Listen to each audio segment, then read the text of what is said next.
Hi there, Juleyka here.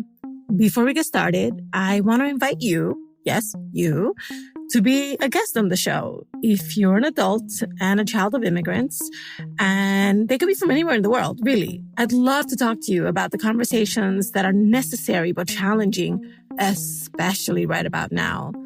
So whatever you're all getting into, I want to know about it. Politics, money, holidays, marriage, kids, everything. So send me an email directly at juleyka@lantiguawilliams.com and we'll get you on the show. I can't wait to hear from you.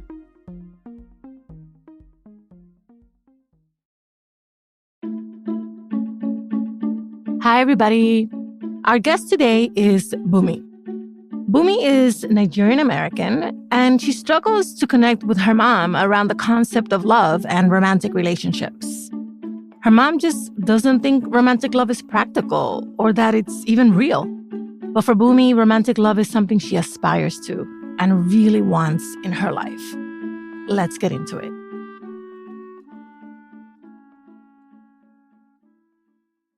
My name is Bunmi Akinisotu. I live in Washington, D.C., Northeast Washington, D.C. My family is Nigerian. I was born and raised in the small but mighty state of Rhode Island, Providence, South Side. What I called my mom and dad growing up was Mommy and Daddy. My idea about love growing up was that it was automatic. It just happens. Everybody's going to have it. Everyone's going to experience it. You do all the right things, you follow all the rules, and bam, you're in love. Or bam, you have kids and a marriage and a house and a job. I just thought those things were just happened. I got that in part, I think, from where a lot of kids get it from, which is like the movies and the books. And because certainly in my household, the idea of love really wasn't healthy. I would be remiss if I didn't mention the fact that I did grow up in a violent household as well. My father was violent physically, and we spent times in shelters often when I was growing up.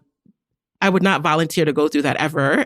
I'm not saying that, but a lot of folks in my family in particular will say, oh, she's not married because of what she saw her mom and her dad go through. And that's not actually it. In fact, it made me more in tune with what is a healthy relationship. And those negative experiences, if anything, pushed me more toward wanting love than away from it. My parents were not affectionate toward one another. And so the idea of love was secondary. Marriage was about bringing in more income, about having someone to help you ideally raise the kids. Marriage was status in the community. My mother's perspective on love, again, a Nigerian immigrant woman, and I'm still trying to figure out if this is her or if this is culture. My guess is it's a little bit of both. Romantic love neither exists or really means much. She's said that to me throughout my entire life. On the one hand, she'll say that, and then she'll say, my prayer for you is to find a husband who loves you, to find your best friend. I have been in love, romantic love. I had someone in my life who I knew loved me. And the one thing that I wish I had understood and that I wish my mother understood was that it's messy. But just because it's messy doesn't mean that it's not valid, that it doesn't exist. Also, that it has a lot to do with you, like your own ability to be vulnerable, your own comfort with yourself, your own openness to other people. I many a times tried to talk with her about it, and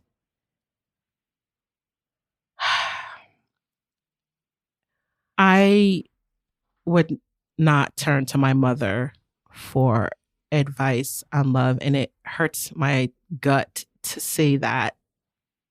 My mom's comments about love and men are mostly negative and unhelpful.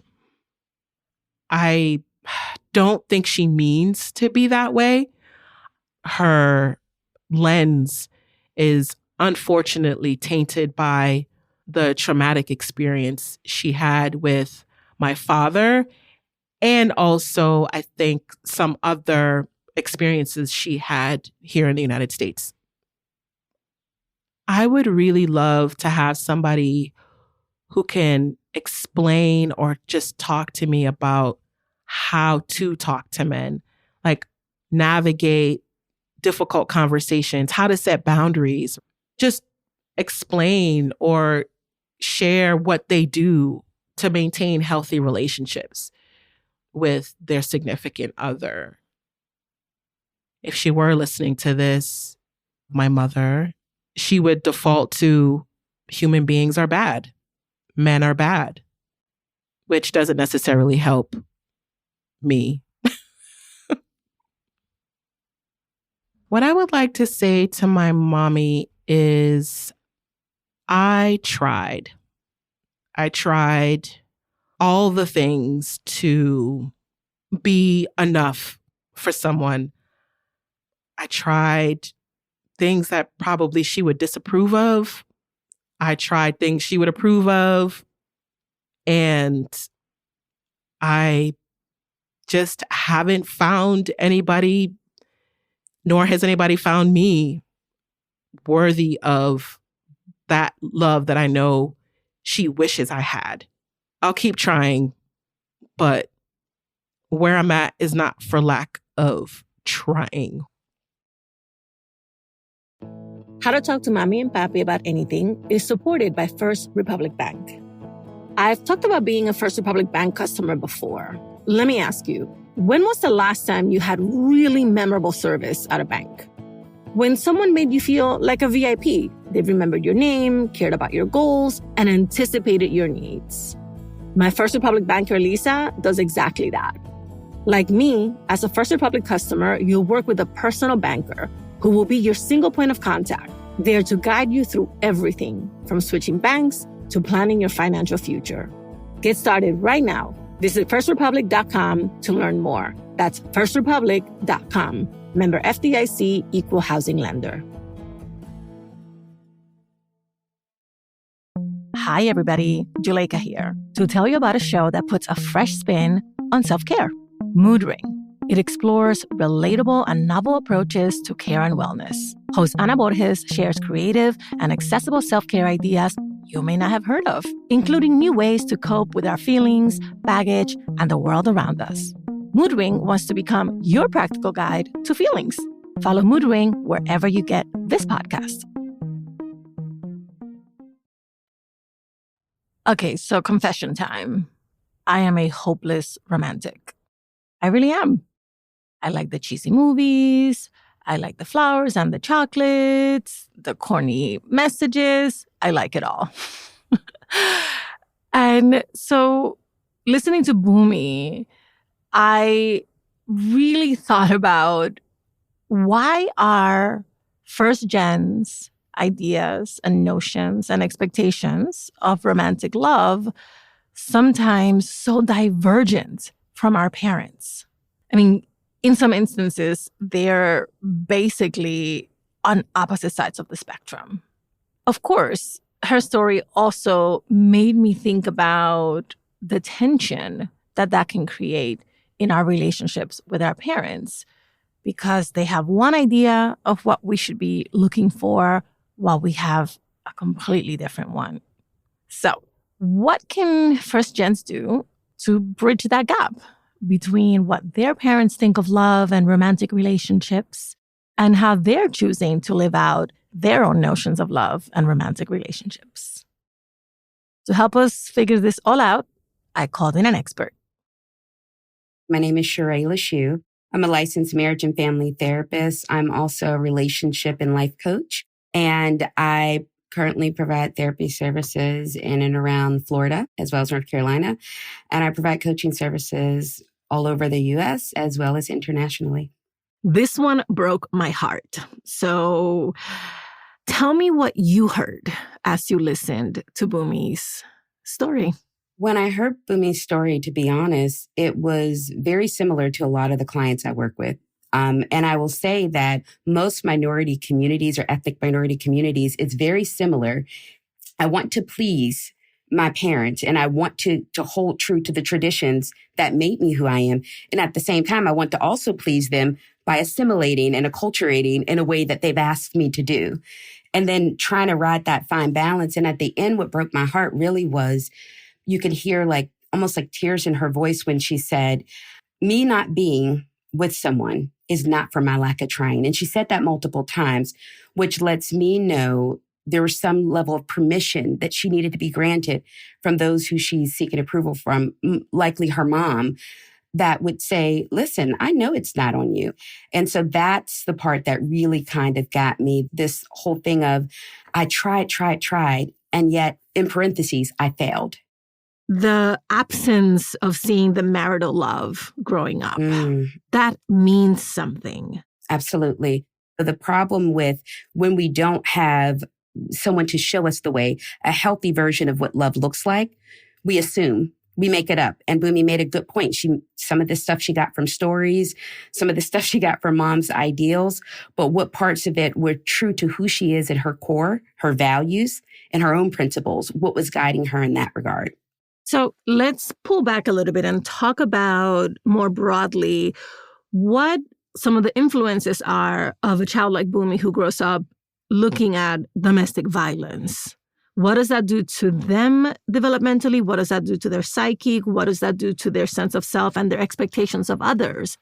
When you grow up feeling unsafe and insecure, right, there's a lack of safety, which means there's a lack of trust. And if I find myself in that point, I don't even know if I can trust myself. That's the hardest part. So then how do I find someone? So what it causes often is a hypervigilance. When you grow up like that, you often are taught, I have to be aware of what's needed.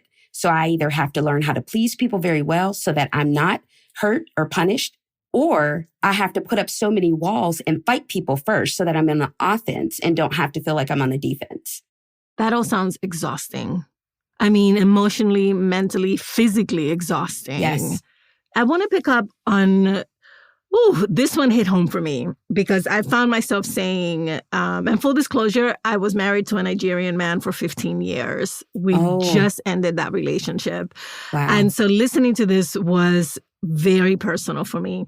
And one of the things that Bunmi touched on was the fact that culturally for her parents, and I know from experience for many Nigerians, marriage is about status.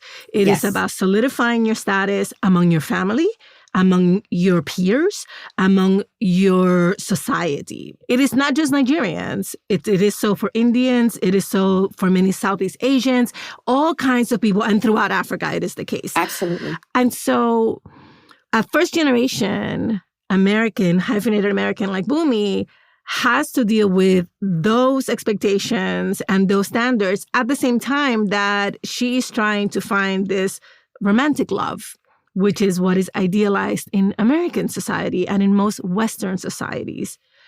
That just seems like a fault line. It's really a setup for failure. It's a tightrope to walk, It's not just status for Bunmi, it's status for her family, status for her mom. Mom can say, my daughter married well, she has this, she has that.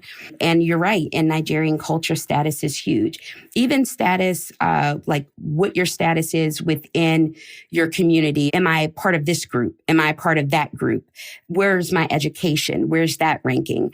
The challenge is there's this thing where when women from cultures similar to that achieve a level of status in terms of education, influence, and power and money, right?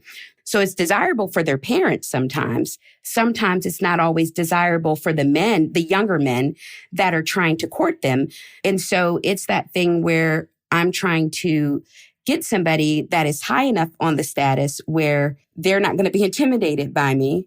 Then I'm in DC, like she's in Chocolate City, for goodness sake, right? But then at the same time, and I did some research on this way back in grad school on professional Black women and marriage. And it wasn't limited to any ethnic group or anything. It was just people identify racially as Black. And the higher the education, the less likely they were to be married, more likely they were to be divorced, less likely they were to be remarried, and less likely they were to be higher on the desirability scale. Wow. That is so sobering. So actually, let me follow up with a question about if Bunmi were sitting with you, talking to you, what would you want her to understand about this situation and this predicament? Well, the first thing that I would remind her is there have been messages that have been programmed into her since birth. Messages of what is safe, what is unsafe, messages of what love is and what love isn't, messages of what she should desire and what she shouldn't desire. So what I would remind her is, one, same way you were programmed, you can be deprogrammed. And so let's pull back all of the thoughts and feelings of responsibility over having to have this outcome that might not have even been your desire to begin with. Let's go back to your core values. Let's go back to who you are and what you desire. Because if you don't truly, if you're not able to differentiate who you are from who you were raised to be, then you can't really find the suitable mate anyway, because you're going to find your counterpart to someone else's ideal, not your own. And I suggest this for all the listeners out there, that you have your things, your principles and your values that you're guided by. And mine were accountability and reciprocity. I won't be in relationship with anyone that doesn't have that shared or mutual respect and understanding for me. And I also won't be in relationship with anyone who is not accountable for their own thoughts, actions, feelings, or words. If Bunmi was here, what I would tell Bunmi is unpack all your things. Sometimes when you're and I'm in a new space now and I'm getting things reorganized, sometimes you have to take everything out. You have to do a deep purge. And then you have to think about, let me envision this space differently. Now let me pack it in the way I need it with the things that support me in what my goal is. I love that, actually. Unpack all your things. I mean, that requires a level of honesty with yourself that for some people is just unprecedented. But I have two more questions. One is, despite the fact that she doesn't believe that her mom accepts that love is messy, she still seems to yearn for a connection with her and for the ability to share this part of her own discovery with her mom. What advice do you have for her in terms of trying to establish that closeness or some level of conversation just about dating and romance and trying to find a meaningful relationship? What I would tell her is, your mom is your mom, but she's also a woman that has had her own journey and experiences. And so I think sometimes we feel like when something isn't being given to us, that our parent is keeping it from us.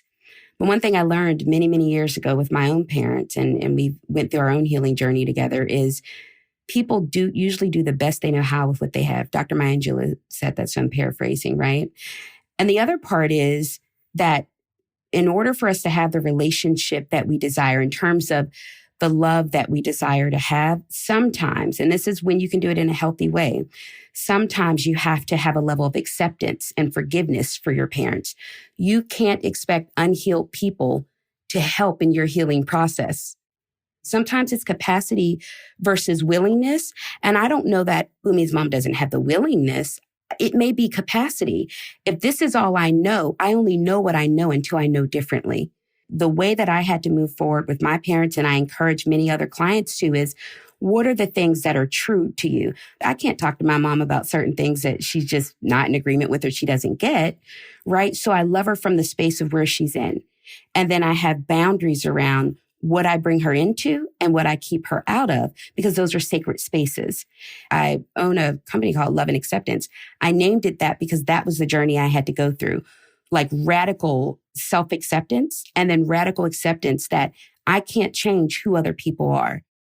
Okay, so let's make self-love very practical. Mm-hmm. For the people who are listening, like me, who are feeling like she's talking to me personally right now. How do we actualize this radical love of self? Going back to the unpacking, unpack what your concept currently is of yourself. I told a client once, it sounds like to me you're giving yourself a performance evaluation based on someone else's work and someone else's standards. Ooh. right? So are we evaluating our self-evaluation when we're our harshest critic? Is it based on what we truly value and our core principles? And especially being any time you're an ethnic minority or racial minority, oftentimes we code switch without realizing. There are differences in us that we've learned to tamper. We've learned to make ourselves more presentable in tone, in presence, but also in the way that we handle people. So we're often very filtered and we're masking throughout, which goes back to your point about being so draining. So to make it practical, what I remind people is start with step one, self-discovery. If you are trying to improve your relationships, if you're trying to prove your self-love, you can't do that without truly discovering yourself, without all the masking and the filtering around. So self-discovery is one part. Accountability is another part. Find someone else. And yes, I think therapy and coaching is great too, but find a support group, find friends. There's usually always one other person in your friend group that is also trying to go through the journey. Find that person and say, these are the things that I want to do. Hold me accountable to that. I love that. I really love that. Sherrae, you're just a gift. Please come back. Anytime you guys need me, I will be here. Thank you so, so much.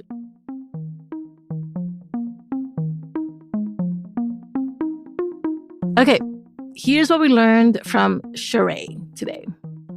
Unpack your principles.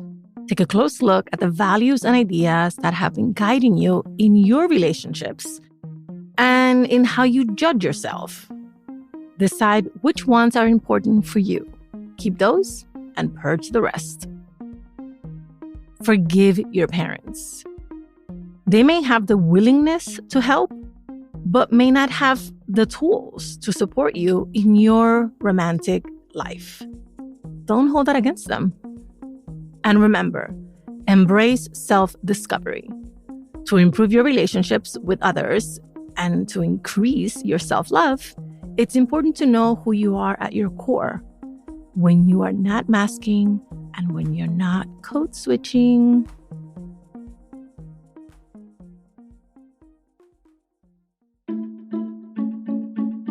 Thank you for listening and for sharing us. How to Talk to Mamí and Papí About Anything is an original production of LWC Studios. Virginia Lora is the show's producer. Kojin Tashiro is our mixer. Manuela Bedoya is our marketing lead. I'm the creator, Juleyka Lantigua. On Twitter and Instagram, we're at Talk to Mamí Papí. Bye, everybody. Same place next week.